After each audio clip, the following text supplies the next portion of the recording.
নমস্কার বন্ধুরা, সোনালীর কিচেনে সবাইকে স্বাগত। আমার আজকের রেসিপি নিরামিষ এঁচোড় আলুর ডালনা। আসুন দেখে নেওয়া যাক কিভাবে বানাবো।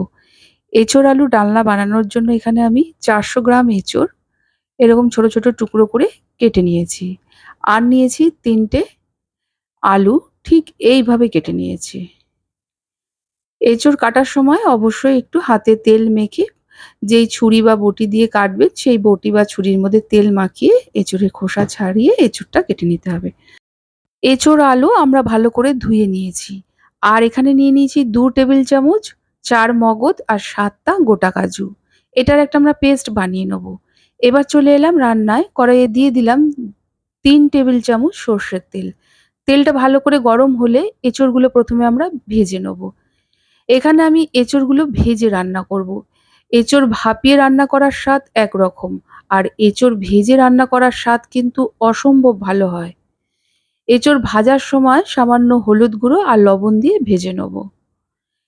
5 মিনিটের মতো এঁচোড়গুলোকে ভেজে এগুলোকে একটি পাত্রে আমরা তুলে নেব। এরপর ওই তেলেই আমরা যে আলুগুলো কেটে রেখেছি সেই আলুগুলোকে আমরা ভেজে নেব। এঁচোড় কেটে অবশ্যই হলুদ জলের মধ্যে ভিজিয়ে রাখবেন, তাহলে দেখবেন এঁচোড় কিন্তু কালো হবে না। আলুগুলো ভাজার সময় সামান্য একটু লবণ আর হলুদ গুঁড়ো দিয়ে আলুগুলো ভাজবো। গ্যাসের ফ্লেমটিকে মিডিয়ামে রেখে আমরা আলুগুলোকে একটু ঢেকে ঢেকে ভেজে নেব। এতে আলুগুলো অনেকটাই নরম হয়ে আসবে।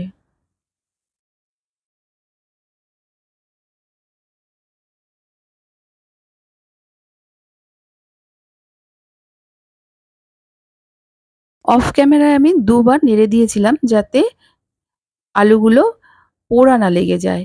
এবার এগুলোকে একটি পাত্রে তুলে নিলাম। এবার ওই কড়াইয়ে দিয়ে দিলাম আরো 3 টেবিল চামচ সর্ষের তেল। তেলটা ভালো করে গরম হলে দারচিনি, লবঙ্গ, এলাচ আর 2 টো তেজপাতা আর হাফ চা চামচ গোটা জিরে ফোড়ন দিলাম। ফোড়নটা থেকে একটা সুন্দর গন্ধ বেরালেই এখানে দিয়ে দিলাম 1.5 চা চামচ আদা বাটা আর ঝালের জন্য কাঁচা লঙ্কা বাটা। এবার আদা, কাঁচা লঙ্কা বাটাটা দিয়ে আমরা কিছুক্ষণ একটু কষিয়ে নেব।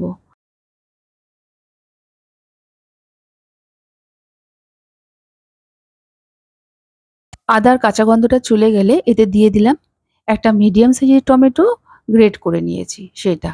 এবার টমেটোটা বেশ কিছুক্ষণ আমরা রান্না করে নেব। যারা আমার ভিডিও প্রথম দেখছেন সেই নতুন বন্ধুদের কাছে অনুরোধ রইল, আমার রেসিপি যদি ভালো লেগে থাকে প্লিজ আমার চ্যানেলটিকে সাবস্ক্রাইব করে পাশে থাকা বেল আইকনটি অবশ্যই প্রেস করবেন। এতে আমি যেই রেসিপি আপলোড করি না কেন নোটিফিকেশন সবার প্রথম আপনার কাছে গিয়েই পৌঁছাবে।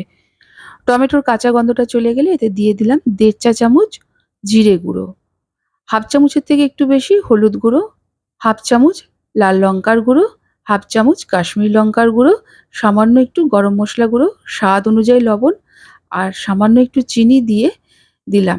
সাথে সামান্য একটু জল দিয়ে মশলাটাকে আমরা ভালো করে কষিয়ে নেব। মশলা থেকে যখন তেল ছেড়ে আসবে সেই স্টেজে আমরা দিয়ে দিলাম ভেজে রাখা আলু আর এঁচোড়টা। এবার মশলার সাথে মিশিয়ে ভালো করে আমরা কষিয়ে নেব যাতে মশলার সমস্ত স্বাদ আলু আর এঁচোড়ের মধ্যে মিলেমিশে যায়।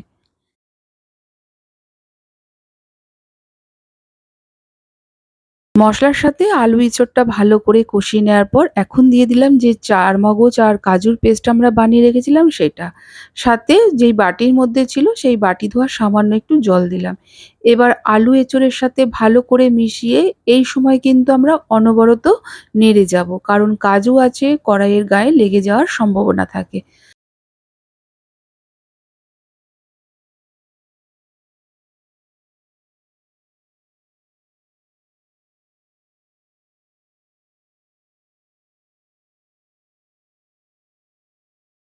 কাজু আর চারমগজের সাথে ভালো করে কষিয়ে নেওয়ার পর এতে দিয়ে দিলাম পরিমাণ মতো জল। জলটা দিয়ে ভালো করে মিশিয়ে নেব।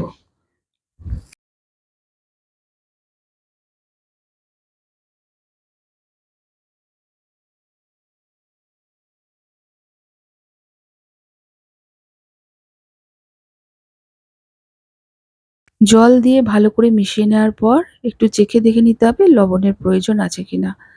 আমার এখানে লবণের প্রয়োজন ছিল, তাই লবণটা দিয়ে ভালো করে মিশিয়ে নিলাম।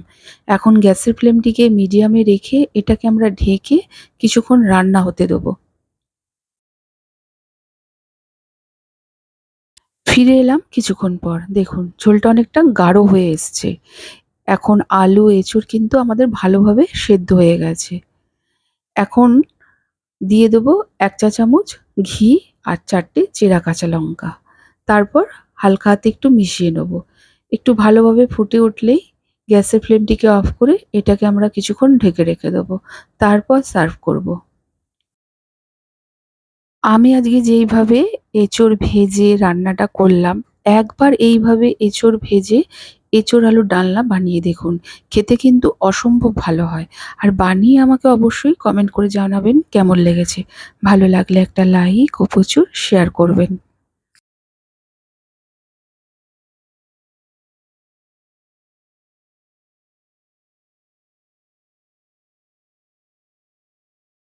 গরম ভাত, পোলাও, ফ্রাইড রাইস এসবের সাথে খেতে যেমনি ভালো লাগে তেমনি রুটি, পরোটা, লুচি এসবের সাথে খেতেও কিন্তু অসম্ভব ভালো লাগবে।